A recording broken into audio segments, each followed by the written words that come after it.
ప్రజల్లో లేనిపోనిటువంటి ఆందోళన సృష్టించి అనుమానాలను రేకెత్తించి భయభ్రాంతులను చేయడం అనేది క్షమించరానిటువంటి నేరం అని చెప్పి సందర్భంగా తెలియజేస్తూ ఉన్నా. అటువంటి నేరం ఈరోజు ఆంధ్రప్రదేశ్ రాష్ట్రంలో రోజు ప్రతి నిత్యం కూడా వైసీపీ చేస్తున్నటువంటి పరిస్థితిని కూడా ప్రజలు గమనించమని కోరుతూ ఉన్నా. గత 5 సంవత్సరాల వైఎస్ఆర్సీపీ పార్టీ పాలనలో ఇరిగేషన్ శాఖను నిర్వీర్యం చేసేసి అన్నదాతకు అది తీవ్రమైనటువంటి అన్యాయం చేసి క్షమించరానిటువంటి చరిత్ర వైసీపీ పార్టీది ఆ రోజు ఆంధ్రప్రదేశ్ రాష్ట్రంలో. ఎందుకంటే ఈరోజు 70% మందికి ప్రధానమైన ఆదాయ వనరు వ్యవసాయం ఈరోజు ఆంధ్రప్రదేశ్ రాష్ట్రంలో.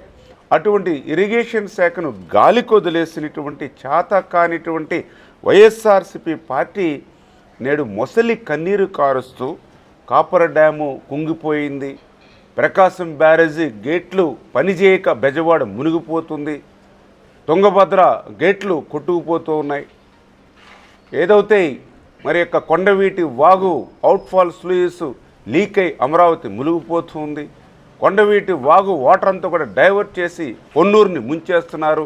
అంటే ఇట్లా ప్రతిరోజు ప్రతి నిత్యం కూడా తమ ఏదైతే పేటీఎం పార్ట్నర్స్ ఎవరైతే ఉంటారో, తమ రహస్య స్నేహితులు ఎవరైతే ఉంటారో వాళ్ళందరితోటి కూడా ఇటువంటి అసత్యమైనటువంటి అబద్ధమైనటువంటి ప్రచారాలు వాళ్ళ ప్లాట్ఫారం మీద చేయిస్తూ వాటిని మళ్ళీ తమ యొక్క పేటీఎం బ్యాచ్ ద్వారా సోషల్ మీడియా ద్వారా దాన్ని మళ్ళీ ఇంత ప్రచారం చేసి, అంటే ఈ రకంగా ఒక రాజకీయ ముసుగులో ఇటువంటి విష ప్రచారం ఏదైతే వైఎస్ఆర్సీపీ పార్టీ చేస్తుందో అటువంటి దానిలో వేసమెత్తు కూడా వాస్తవం లేదని చెప్పి మీ ద్వారా తెలియజేసుకుంటూ ఉన్నా. అంటే ఈ యొక్క సంవత్సరం కాలంలోనే ఈ యొక్క కూటమి ప్రభుత్వం యొక్క సమర్థవంతమైనటువంటి పాలనకు రోజు రోజుకి కూడా ప్రజల్లో ఆదరణ పెరుగుతుండటంతో తట్టుకోలేక ఇటువంటి విష ప్రచారానికి వైఎస్ఆర్సీపీ పార్టీ పూనుకున్నటువంటి పరిస్థితి. ఇటువంటి పాలనే భవిష్యత్తులో కూడా కొనసాగితే రాబోయేటువంటి రోజుల్లో వైఎస్ఆర్సీపీ పార్టీ ఈ రాష్ట్రంలో కోకటి వేళ్లతో సహా పెకిలించిపోతుంది అనేటువంటి భయంతో ఇటువంటి విష ప్రచారానికి ఈ రాష్ట్రంలో వైఎస్ఆర్సీపీ పార్టీ శ్రీకారం చుడుతుంది అనే విషయాన్ని ఈ సందర్భంగా తెలియజేసుకుంటూ, దానిలో భాగంగా మీ అందరికీ తెలుసు ఏదైతే కాపర్ డ్యాము ఆ రోజు 2018, 2021 సంవత్సరాల్లో పూర్తయినటువంటి పరిస్థితి. అటువంటి కాపర్ డ్యాము వాస్తవంగా చూస్తే దాని స్ట్రెంగ్త్ 3 years 4 years ఇస్తారు. దానికే బట్రస్ డ్యామ్ను కూడా మనం 90% మొన్న పూర్తి చేసాం దాని స్ట్రెంగ్త్ను మరింత పెంచడం కోసం. ఏదైతే ఈ యొక్క బట్రస్ డ్యాము స్ట్రెంగ్త్ పూర్తి చేసాం, ఏదైతే ఆ యొక్క కాపర్ డ్యాముకు సంబంధించి పైభాగంలో వాహనాల యొక్క రాకపోకలకు సంబంధించి ఒక 9 మీటర్ల రోడ్డును కూడా మనం ఉపయోగించుకున్నటువంటి పరిస్థితి కూడా మీ అందరికీ తెలుసు. ఏదైతే ఈ యొక్క మట్టితో నిర్మాణమైనటువంటి యొక్క కాపర్ డ్యాము పైభాగాన ఏదైతే వాహనాల రాకపోకలకు సంబంధించినటువంటి రోడ్డు ఏదైతే ఉందో ఆ రోడ్డు మరి 3 మీటర్ల పొడవున 2 మీటర్ల వెడల్పున ఒక 2 మీటర్ల లోతున, అంటే 9 అడుగులు పొడవు 6 అడుగులు వెడల్పు ఒక 5-6 అడుగులు లోతున పైభాగాన మట్టి అండలు జారితే కాపర్ డ్యాము గండిపడింది అనేటువంటి విష ప్రచారం ఈ వైఎస్ఆర్సీపీ పార్టీ ఇక్కడ చేయడం, దీన్ని వాళ్ళ రహస్య స్నేహితులు అక్కడ తెలంగాణ నుంచి ఈ యొక్క పోలవరం ప్రాజెక్టుకి అదేవిధంగా వాళ్ళ కాళేశ్వరం ప్రాజెక్టుకి ముడిపెట్టడం. అంటే ఇది వాస్తవంగా అయితే అక్కడ వాళ్ళ తెలంగాణలో వాళ్ళ అంతర్గత రాజకీయ పోరులో ఒకరి మీద ఒకరు పైచేయి సాధించుకోవాలనేటువంటి ప్రయత్నం కావచ్చు, లేదంటే వారి యొక్క ప్రాజెక్టుల నిర్మాణంలో ఉన్నటువంటి లోపాలను కప్పిపుచ్చుకోవడానికి పోలవరం ప్రాజెక్టు మీద ఇటువంటి అసాధ్యమైనటువంటి అబద్ధాలు మాట్లాడవద్దని వాళ్ళు కూడా హితవు పలుకుతూ ఉన్నాం. ఎందుకంటే ఏదైతే మీది యొక్క కాళేశ్వరం కానివ్వండి, లేదంటే మరి యొక్క మేడిగడ్డ బ్యారేజీకి సంబంధించినటువంటి పనులు ఏవైతే ఉన్నాయో వాటి లోపాలు ఏవైతే ఉన్నాయో అవి నిర్మాణానికి సంబంధించినటువంటి లోపాలు. ఏదైతే డయాఫ్రమ్ వాల్కి సంబంధించి కానీ ఏదైతే ఈ యొక్క కాపర్ డ్యామ్ ఏదైతే ఈ యొక్క కాపర్ డ్యామ్కు సంబంధించినటువంటి ఏదైతే ఇప్పుడు రోడ్డు మట్టి జారింది ఏదైతే ఉందో అది చిన్న సాధారణ సమస్య మాత్రమే. అందుకే మీ రాజకీయాల కోసం మీ లోపాలని కప్పిపుచ్చుకోవడానికి మరి ఇటువంటి పోలవరం సజావుగా జరుగుతున్నటువంటి పనుల మీద మరి ఇటువంటి అసత్యమైనటువంటి అబద్ధమైనటువంటి మరి మాటలు పలకొద్దని చెప్పేసి వారికి కూడా హితవు పలుకుతున్నామని చెప్పి మీ ద్వారా కూడా తెలియజేసుకుంటూ, అదేవిధంగా తుంగభద్ర మీ అందరికీ తెలుసు, ఏదైతే ఆ రోజు 2024లో 19వ గేటు ఆ రోజు కొట్టుకుపోయినటువంటి స్థితిలో అప్పుడు యుద్ధ ప్రాతిపదికన చంద్రబాబు నాయుడు గారు శ్రద్ధ తీసుకొని కన్నమనాయుడు గారిని సైతం పంపించి స్టాప్ లాగ్ గేట్ని ఏర్పాటు చేసి ఆ రోజు ఆ యొక్క పంటను కాపాడినటువంటి పరిస్థితి మనందరికీ తెలుసు. అటువంటి స్థితిలో ఆ యొక్క తుంగభద్ర డ్యామ్ రక్షణ కోసం ఆ రోజు అనిల్ జైన్ ఎవరైతే నేషనల్ డ్యామ్ సేఫ్టీ అథారిటీ ఎవరైతే ఉంటారో మరి వాళ్ళ ఆధ్వర్యంలో ఒక నివేదిక తీసుకుని ఆ నివేదిక ద్వారా తుంగభద్రకు సంబంధించినటువంటి అన్ని గేట్స్ని కూడా రీప్లేస్మెంట్ చేయాలి, మార్పిడి చేయాలనేటువంటి నిర్ణయం తీసుకోవడం, ఆ నిర్ణయాల్లో భాగంగా 52 కోట్ల రూపాయలు నిధులను కూడా మంజూరు చేసి టెండర్లు పిలిచి ఏజెన్సీలు కూడా ఫిక్స్ చేయడం జరిగింది.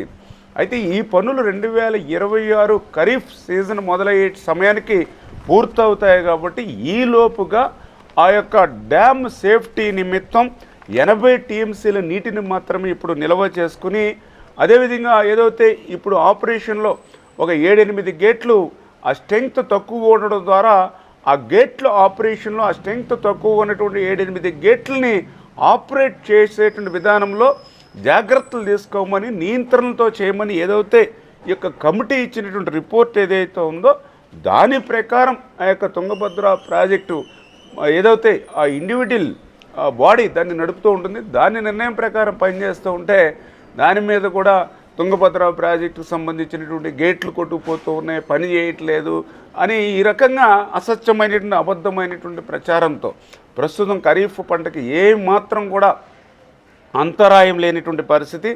అక్కడ తుంగభద్రకు సంబంధించినటువంటి గేట్ల మీద ఇవన్నీ కూడా నిరాధారణమైనటువంటి ఆరోపణలతో ప్రజల్లో భయాందోళనకి గురి చేసేటువంటి పనులు మాత్రమే. ఖచ్చితంగా రేపు 2026 ఖరీఫ్ ముందు నాటికే ఆ యొక్క గేట్లు కూడా నూతనంగా ఏర్పాటు చేసి పూర్తి స్థాయిలో కూడా ఆ యొక్క తుంగభద్రకు సంబంధించి 105 టీఎంసీని కూడా నీటిని నిల్వ చేయడం జరుగుతుంది అని చెప్పి సందర్భంగా తెలియజేసుకుంటూ, ఈ ప్రక్రియ అంతా ఏదో ఆంధ్రప్రదేశ్ కర్ణాటక చేసేది కాదు. ఈ తుంగభద్ర బోర్డు అంటే ఇండిపెండెంట్గానే ఈ పనులన్నింటినీ కూడా చేపడుతుందనే విషయాన్ని కూడా గుర్తుపెట్టుకోమని చెప్పి మీ ద్వారా వాళ్ళని కూడా కోరుకుంటూ ఉన్నాం. అదేవిధంగా కొండవీటి వాగు ఏదైతే అవుట్ఫాల్ స్లూయిస్ ఏదైతే రెగ్యులేటర్ ఏదైతే ఉందో అవుట్ఫాల్ రెగ్యులేటర్ దగ్గర లీకేజ్ అవుతుంది. ఆ లీకేజ్ ద్వారా అమరావతి అంతా కూడా ముంపుకు గురవుతూ పరిస్థితి ప్రమాదం అని చెప్పి ఒక పక్కన మళ్ళీ వాళ్ళలో ఒక భయాందోళన కల్పించడం, కృష్ణా వరద నీరు అంతా కూడా లీకేజ్ ద్వారా అమరావతిని చుట్టుముట్టేస్తుందనేటువంటి విధంగా వాళ్ళు భయభ్రాంతులు చేయడం. మరి ఏదైతే మీ అందరికీ తెలుసు ఆ కొండవీటి వాగుకు సంబంధించి అవుట్ఫాల్ స్లూయిస్ ఏదైతే రెగ్యులేటర్ ఏదైతే ఉందో అవుట్ఫాల్ రెగ్యులేటర్ అంటే కొండవీటి వాగులో నీరు వచ్చినప్పుడు కృష్ణా నది కనుక డౌన్లో ఉంటే ఆటోమేటిక్గా కొండవీటి వాగులోంచి వాటర్ అంతా కూడా కృష్ణా నదిలోకి పోతుంది. ఒకవేళ కృష్ణా నదికి వరద వచ్చి హెచ్చులో ఉంటే ఆ వాటర్ మళ్ళీ బ్యాక్కి కొండవీటి వాగు వైపు రాకుండా కంట్రోల్ చేసుకునేటువంటి విధంగా అక్కడ క్లోజ్ అయిపోయేటువంటి విధంగా ఉంటుంది. అంటే ఆటోమేటిక్ 105 టీఎంసీని కూడా నీటిని నిల్వ చేయడం జరుగుతుంది అని చెప్పి సందర్భంగా తెలియజేసుకుంటూ, ఈ ప్రక్రియ అంతా ఏదో ఆంధ్రప్రదేశ్ కర్ణాటక చేసేది కాదు.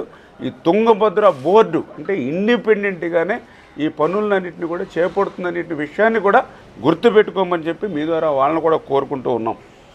అదేవిధంగా కొండవీటి వాగు ఏదైతే అవుట్ఫాల్ స్లూయిస్ ఏదైతే రెగ్యులేటర్ ఏదైతే ఉందో అవుట్ఫాల్ రెగ్యులేటర్ దగ్గర లీకేజ్ అవుతుంది. ఆ లీకేజ్ ద్వారా అమరావతి అంతా కూడా ముంపుకు గురవుతూ పరిస్థితి ప్రమాదం అని చెప్పి ఒక పక్కన మళ్ళీ వాళ్ళలో ఒక భయాందోళన కల్పించడం, కృష్ణా వరద నీరు అంతా కూడా లీకేజ్ ద్వారా అమరావతిని చుట్టుముట్టేస్తుందనేటువంటి విధంగా వాళ్ళు భయభ్రాంతులు చేయడం.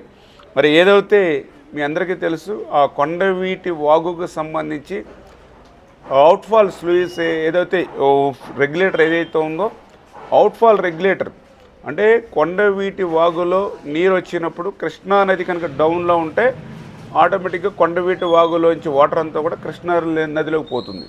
ఒకవేళ కృష్ణా నదికి వరద వచ్చి హెచ్చులో ఉంటే ఆ వాటర్ మళ్ళీ బ్యాక్కి కొండవీటి వాగు వైపు రాకుండా కంట్రోల్ చేసుకునేటువంటి విధంగా అక్కడ క్లోజ్ అయిపోయేటువంటి విధంగా ఉంటుంది. అంటే ఆటోమేటిక్గా వాటర్ కొండవీటి వాగులో నుంచి కృష్ణానదిలోకి పల్లం వైపు పోవడానికి ఒకవేళ కృష్ణానది రేజ్ అవుతే బ్యాక్ రాకుండా కంట్రోల్ చేసుకోవడానికి మనకి అక్కడ గేట్స్ ఆటోమేటిక్గా పనిచేస్తాయి.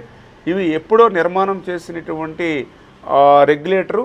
అందుకనే 2014-19లో మన ప్రభుత్వం వచ్చినప్పుడు ఆ కరగట్టు నిర్మాణంలో సందర్భంగా ఈ గేట్లకు సంబంధించినటువంటి ఏదైతే ఈ యొక్క అవుట్ఫాల్ రెగ్యులేటర్ను కూడా పునర్నిర్మాణం చేయాలని చెప్పేసి ఆ రోజు మన ప్రభుత్వం నిర్ణయం తీసుకోవడం, తర్వాత వచ్చినటువంటి వైఎస్ఆర్సీపీ ప్రభుత్వం 5 సంవత్సరాల్లో కూడా ఈ యొక్క కరగట్టు నిర్మాణానికి కానీ ఆ కరగట్టు నిర్మాణంలో భాగస్వాములైనటువంటి ఈ అవుట్ఫాల్ రెగ్యులేటర్ను కూడా గాలి కోదేయడం వల్ల ఈరోజు ఒక 100-150 క్యూసెక్కుల చిన్నపాటి లీకేజీలు వస్తున్నటువంటి పరిస్థితి.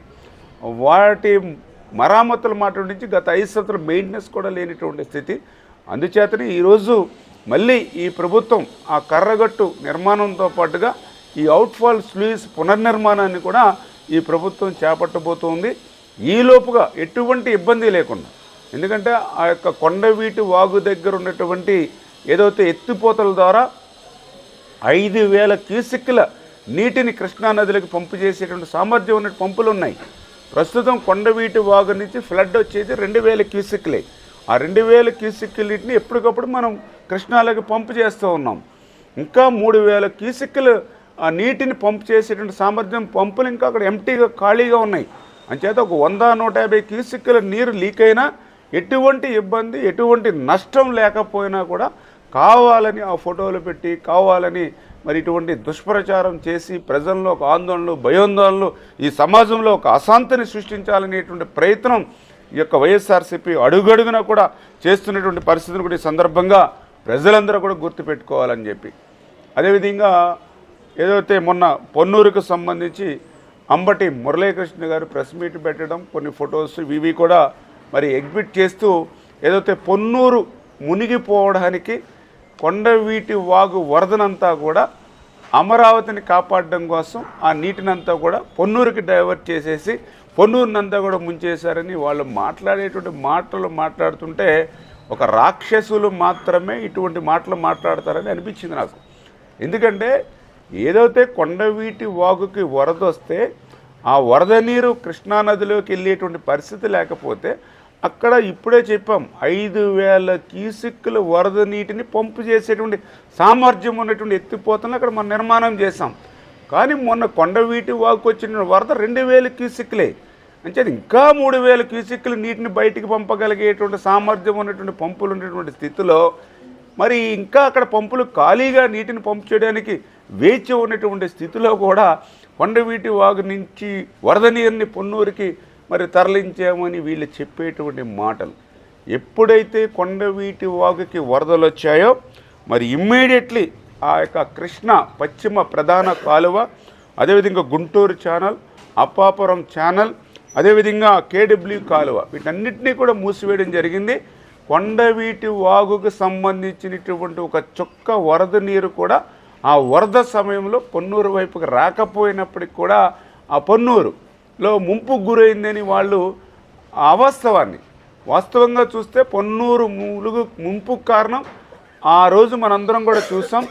పొన్నూరు పట్టణం కానీ పొన్నూరు పరిసర ప్రాంతాల్లో 170 నుంచి 200 మిల్లీమీటర్ల వర్షం ఒక్కసారిగా ఆ ప్రాంతంలో పడడం, ఆ పొన్నూరులో పడడం వల్ల అవి మురుగు కాలువల ద్వారా అక్కడ ముంపుకు గురవుతే లేని వాటిని ఉన్నట్టుగా చిత్రీకరిస్తూ మరి అబద్ధాలు, అసత్యాలు ఏదైతే మాట్లాడారో అంబటి మురళీకృష్ణ మీద కూడా మరి అదేవిధంగా వాటిని ఎవరైతే మరి సోషల్ మీడియా ద్వారా అబద్ధాలను, అసత్యాలను ప్రచారం చేస్తారో వారి మీద కూడా కఠినంగా చర్యలు తీసుకోమని చెప్పేసి పోలీస్ స్టేషన్లో కూడా వారి మీద ఇటువంటి అవాస్తవాలు, అసత్యాలు చెప్పే వారి మీద కూడా కంప్లైంట్ చేయించడం కూడా జరిగిందని చెప్పి కూడా మీ ద్వారా కూడా తెలియజేసుకుంటూ ఉన్నా. అదేవిధంగా నిన్న మొన్న కూడా చూస్తూ ఉన్నాం, ఏదైతే ఈ యొక్క యూట్యూబ్ ఛానల్స్ లేకపోతే ఏదైతే ఈ యొక్క ఫేస్బుక్ ఛానల్ ద్వారా ఏదైతే ప్రకాశం బ్యారేజు మరి గేట్లు పనిచేయట్లేదు, బెజవాడ మొత్తం మునిగిపోతుంది అని చెప్పి మరి వాళ్ళు ఏదైతే ఈ యొక్క సానుభూతి పరులు వైఎస్ఆర్సీపీతో ఏదైతే ఈ సోషల్ మీడియా దాని ఇట్లా ప్రచారం ఏదైతే చేస్తూ ప్రజలను ఏదైతే భయాందోళనకు గురి చేసేటువంటి పరిస్థితి ఏదైతే కనిపిస్తూ ఉందో, వాస్తవంగా చూస్తే మీ అందరికీ తెలుసు ప్రకాశం బ్యారేజీకి సంబంధించి 67వ గేటు గత సంవత్సరంలో పడవ ఢీ కొట్టి ఆ కౌంటర్ వెయిట్ విరిగిపోతే మళ్ళీ నూతనంగా మనం నిర్మాణం చేసి ఆ గేటుని మళ్ళీ పునర్నిర్మాణం చేసి పనిచేస్తున్నటువంటి పరిస్థితి. అప్పటి నుంచి కూడా ఆ గేట్ని మనం ఆపరేట్ చేసుకుంటూ వస్తున్నాం. ఏదైతే మొన్న 10/8 వరకు కూడా గేట్ ఆపరేట్ అవుతుంది. ఆ 10/8/2025 సంవత్సరంలో ఆ గేటుకి సంబంధించినటువంటి ఆపరేషన్ చేయడంలో రోలర్ ఏదైతే ఉందో రోలర్ దగ్గర చిన్న ఏదైతే సాంకేతిక సమస్యను దృష్టిలో పెట్టుకుని ఆ యొక్క ఫ్లడ్ అనంతరం ఆ చిన్న సాంకేతిక సమస్యను సరిదిద్దవచ్చు అనేటువంటి ఆలోచనతో ఆ గేటుని ఆపరేట్ చేయడం అనేది తాత్కాలికంగా నిలిపివేస్తే మరి మొత్తం గేట్లన్నీ కూడా పనిచేయట్లేదు, బెజవాడ మునిగిపోతుంది అనేటువంటి పరిస్థితిని ప్రమాదంగా ఉండేటువంటి విధంగా వీళ్ళు మాట్లాడేటువంటి పరిస్థితి. ఏదైతే ప్రకాశం బ్యారేజ్కి ఉన్నటువంటి 70 గేట్లలో భద్రత దృష్ట్యా ఈ ఫ్లడ్ అనంతరం ఆ యొక్క ఏదైతే సాంకేతిక సమస్యను మరి పరిష్కరించవచ్చు అనే ఉద్దేశంతో ఒక్క గేటు ఆపరేషన్ విషయంలో మనం జాగ్రత్తలు తీసుకుంటే ఇంకా 69 గేట్ల ద్వారా నిరంతరం మరి అక్కడ వాటర్ మేనేజ్మెంట్ జరుగుతూ ఉంటే మరి ఇటువంటి అసత్యమైనటువంటి అబద్ధం అంటే ఆ గేటు సురక్షితంగా ఉంది, ఆ గేటు భద్రతకి ఎటువంటి ఇబ్బంది లేనటువంటి పరిస్థితి, ఆ గేటు నిర్మాణానికి ఎటువంటి ఇబ్బంది లేనటువంటి పరిస్థితి, ఆ గేటు దృఢత్వానికి ఎటువంటి ఇబ్బంది లేనటువంటి పరిస్థితి. మరి ఒక్క గేటు ఆపరేషన్ భద్రత దృష్ట్యా నిలిపితే ఇంకా 69 గేట్లు అక్కడ ఆపరేషన్ పనిచేస్తూ ఉన్నాయి. ఈ గేట్ కూడా రేపు ఫ్లడ్ తగ్గిన తర్వాత ఆ సాంకేతిక సమస్యను కూడా సరి చేసుకుంటారు. మరి ఇటువంటి పరిస్థితిని కూడా ఆ యొక్క గేట్లు పనిచేయట్లేదు, బెజవాడ మునిగిపోతుంది అనేటువంటి విధంగా ఈ యొక్క సోషల్ మీడియా ద్వారా, అదేవిధంగా వీళ్ళ ఫేస్బుక్ ఛానళ్ళు, అదేవిధంగా వాళ్ళ యూట్యూబ్ ఛానల్స్ ద్వారా ప్రచారం చేసి ఏదైతే భయాందోళనలు సృష్టించి ఎవరైతే పనిచేస్తున్నారో వాళ్ళ మీద కూడా స్థానిక విజయవాడ మరి పోలీస్ స్టేషన్లో కూడా ఫిర్యాదు చేసి వాళ్ళ మీద ఎంక్వైరీ చేసి వాళ్ళ మీద కూడా కఠినంగా చర్యలు తీసుకోమని చెప్పేసి కూడా డిపార్ట్మెంట్ వారు కూడా మరి పనిచేస్తున్నారు.